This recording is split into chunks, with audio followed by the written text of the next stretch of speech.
ახალციხეში მცხოვრები 26 სოციალურად დაუცველი მრავალშვილიანი ოჯახი ქალაქის მერიამ საჩუქრებით დააჯილდოვა. მათ ელექტრო ჩაიგნები და ტკბილეული ქალაქის პირველმა პირმა მესხეთის სახელმწიფო პროფესიული დრამატული თეატრის სცენაზე საზეიმოდ გადასცა. ახალციხის მერის გიორგი კოპაძის თქმით, აქცია გეგმიური იყო და ამისათვის ადგილობრივი ბიუჯეტიდან 1000 ლარი გამოიყო. ის პირები, რომელთაც თეატრში მისვლა ვერ მოახერხეს, მათ საჩუქრებს ახალციხის მერიის კულტურის სამსახური სახლში მიუტანს. ადგილობრივი ხელისუფლების წარმომადგენლების თქმით, აქცია ერთჯერადი არ არის და სოციალურად დაუცველ მრავალშვილიან ოჯახებს სხვადასხვა სახის დახმარება მომავალშიც გაეწევათ.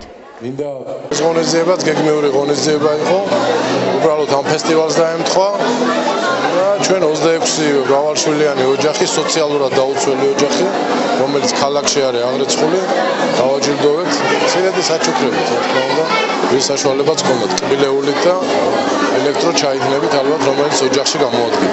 ძალიან სასიხარულო იყო, რომ მოვიდნენ გუშინ და მითხრეს ესეთი ამბავიაო, ღონისძიება არისო და საჩუქრებიც არისო. ძალიან ჯერ გამიკვირდა მეთქის როგორ საერთოდ მე რო თქვენ სოციალურად დაუცველო თან მრავალშვილიანი ოჯახიო. მადლობის მეტი არაფერი არ მეცქრის. ბატონ სამსონს და მინდა რომ